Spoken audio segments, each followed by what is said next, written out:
Hi friends, welcome back to our channel. ఈరోజు tomato egg కర్రీని ఎలా చేయాలో చూద్దాం. వెరైటీగా, ఎప్పుడు ఒకే రకంగా కాకుండా ఈసారి వెరైటీగా ఎలా చేయాలో చూసేద్దాం రండి.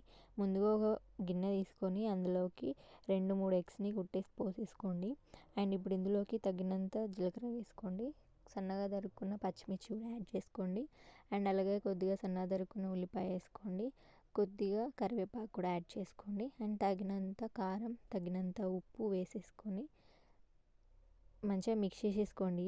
ఈ ఎగ్ బ్యాటర్ని మొత్తం కూడా ఎక్కడ ఉండలు లేకుండా, కారం ఉండలు లేకుండా మంచిగా మిక్స్ అనేది చేసేసుకోండి. చూడండి, ఈ విధంగా మిక్సింగ్ అనేది అయిపోయిన తర్వాత మనం పొంగనాలు వేసుకుంటాం కదా, సో ఆ పొంగనాల పెంక తీసుకోండి. పొంగనాల పెంక తీసేసుకొని దానిలోకి తగినంత ఆయిల్ అనేది వేసేసుకొని ఆ పెంకకి మంచిగా స్ప్రెడ్ చేసేసేయండి ఆయిల్ని. ఈ విధంగా మంచిగా స్ప్రెడ్ అనేది చేసేసిన తర్వాత ఆ ప్యాన్ హీట్ అయిన తర్వాత మనం ముందుగా మిక్స్ చేసి పెట్టుకున్న ఎగ్ బ్యాటర్ ఉంది కదా, సో ఆ ఎగ్ బ్యాటర్ని ఆ హోల్స్లలో కొద్దిగా కొద్దిగా పోసేసుకోండి. ఈ విధంగా కొంచెం కొంచెంగా అందులో వేసేసేయండి. సో ఈ విధంగా వేసుకున్న తర్వాత మంటని మాత్రం సిమ్లోనే పెట్టండి. ఎక్కువ పెట్టేస్తే మాడిపోతుంది. సో సిమ్లో పెట్టేసి చేసేసుకోండి. సో ఈ విధంగా నెమ్మదిగా ఒక స్పూన్ సహాయంతో టర్న్ అనేది చేసేసుకోండి. చూడండి, ఈ విధంగా మనకి మంచి ఎగ్ బ్యాటర్ అనేది మంచిగా ఉడికిపోయినాయి కదా. సో ఈ విధంగా ఒక ప్లేట్లోకి తీసేసుకోండి. చూడండి, ఈ విధంగా మంచిగా మనకైతే ఈ ఎగ్తో చేసుకున్నవి అయితే ఉడికిపోయినాయి. ఇప్పుడు ఒక ప్యాన్ తీసుకొని అందులో 2-3 స్పూన్ల ఆయిల్ అనేది వేసేసుకోండి. ఇక్కడ కనిపిస్తున్న స్పైసెస్ కూడా యాడ్ చేసుకోండి. అండ్ తగినన్ని పచ్చిమిర్చి, కొద్దిగా ఉల్లిపాయ వేసేసుకొని ఒకసారి మంచిగా మిక్స్ చేసేసుకోండి. ఈ విధంగా మిక్స్ చేసుకున్న తర్వాత కొద్దిగా కరివేపాకు వేసేసుకొని మళ్ళీ ఒకసారి మిక్స్ అనేది చేసేసుకోండి. అండ్ ఇప్పుడు ఇందులో తగినంత అల్లం వెల్లుల్లిపాయ పేస్ట్ కూడా యాడ్ చేసుకోండి. ఈ విధంగా యాడ్ చేసుకున్న తర్వాత ఒకసారి మంచిగా మిక్సింగ్ అనేది చేసేసుకున్న తర్వాత తగినంత పసుపు కూడా వేసుకొని ఒకసారి మళ్ళీ మిక్స్ చేసుకోండి. సో ఈ విధంగా మిక్స్ చేసుకున్న తర్వాత ముందుగా నేను కట్ చేసి పెట్టుకున్న టమాటో ముక్కలని ఈ గిన్నెలో వేసేసాను. సో ఇందులో వేసిన తర్వాత దీన్ని కొద్దిగా సాల్ట్ అనేది వేసుకోండి. ఎందుకంటే సాల్ట్ వేయడం వల్ల టమాటా ముక్కలు అనేవి మనకు తొందరగా మగ్గిపోతుంది. సో ఈ విధంగా ఒకసారి మిక్స్ అనేది చేసేసేయండి. సాల్ట్ వేయడం వల్ల తొందరగా మగ్గిపోతాయి. సో ఇప్పుడు ఒకసారి మూత వేసేసి ఒక 5 మినిట్స్ ఉంచండి. 5 మినిట్స్ తర్వాత తీసి చూస్తే చూడండి, మనకు టమాటా ముక్కలు అనేవి మగ్గిపోయి టమాటాల నుండి వాటర్ అనేది కూడా బయటకు వచ్చేస్తుంది.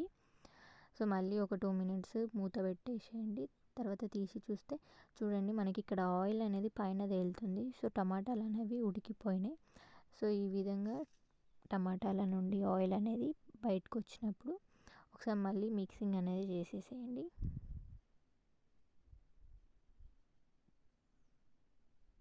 ఈ విధంగా ఒకసారి మంచిగా మిక్సింగ్ అయిపోయిన తర్వాత చూడండి, మనకు టమాటాలు అనేవి ఉడికిపోయినాయి. ఇప్పుడు ఇందులోకి మీ కారానికి, మీ రుచికి తగ్గట్టుగా, మీరు తినే కారం తగ్గట్టుగా మీరు కారాన్ని యాడ్ చేసుకోండి. నేనైతే ఇక్కడ 3 టేబుల్ స్పూన్ ఆఫ్ కారం అనేది యాడ్ చేసుకున్నాను. అండ్ అలాగే కొద్దిగా ఒక స్పూను ఉప్పు కూడా యాడ్ చేసుకున్నాను. అండ్ కొద్దిగా ధనియాల పొడి, కొద్దిగా మిరియాల పొడి కూడా యాడ్ చేసుకొని ఒకసారి మంచిగా మిక్స్ చేసేసుకోండి.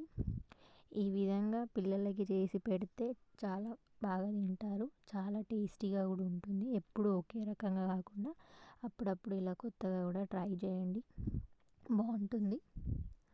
సో చూడండి, ఈ విధంగా చేసేసుకోవాలి. ఇప్పుడు ఇందులో కొద్దిగా వాటర్ అనేది యాడ్ చేసుకోండి.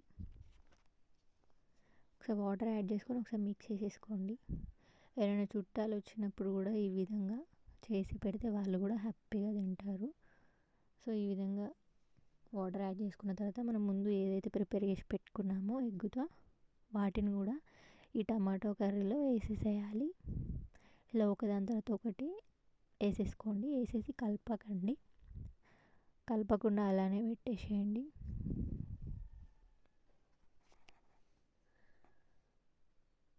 సో ఈ విధంగా పెట్టేసుకున్న తర్వాత ఒక 5 మినిట్స్ మనం మూత పెట్టేసి తర్వాత 5 మినిట్స్ తర్వాత తీసి చూస్తే చూడండి, మనకి ఈ టమాటా మసాలాలు మొత్తం ఆ ఎగ్స్కి పట్టేయాలి. చూడండి, ఈ మసాలాలు మొత్తం ఎగ్స్కి మంచిగా పట్టేసుకున్నాయి కదా. సో ఈ విధంగా చేసి పెట్టండి, ఎప్పుడు ఒకే రకంగా కాకుండా ఈ విధంగా ట్రై చేయండి. సో ఇప్పుడు లాస్ట్గా ఇందులో కొద్దిగా కరివేపాకు అండ్ అలాగే కొద్దిగా కసూరి మేతి అనేది వేసేసుకోండి. కసూరి మేతి వేయడం వల్ల రుచి అనేది బాగుంటుంది. చూస్తున్నారు కదా ఎంత బాగా కలర్ఫుల్గా ఉందో కర్రీ. సో పిల్లలు కూడా ఇష్టంగా తింటారు ఈ విధంగా చేసి పెడితే మాత్రం. సో చూడండి, మనకైతే మంచిగా ఎగ్స్కి ఆ మసాలా ఆ గ్రేవీ అనేది మంచిగా పట్టింది. మనకి గ్రేవీ కూడా మంచిగా సరిపోయింది. సో దీనిని మనం అన్నంలోకి కానీ చపాతీలోకి కానీ తింటే అదిరిపోతుంది. సో చూడండి, ఈ విధంగా చేసేసుకోండి. అండ్ మీకు కనుక ఈ వీడియో నచ్చినట్లయితే లైక్ చేయండి, షేర్ చేయండి అండ్ మన ఛానల్ని సబ్స్క్రైబ్ కూడా చేసుకోండి. సో మీరు కూడా ఈ కర్రీని ట్రై చేసి ఎలా వచ్చిందో కామెంట్ బాక్స్లో కామెంట్ చేయండి. Thank you.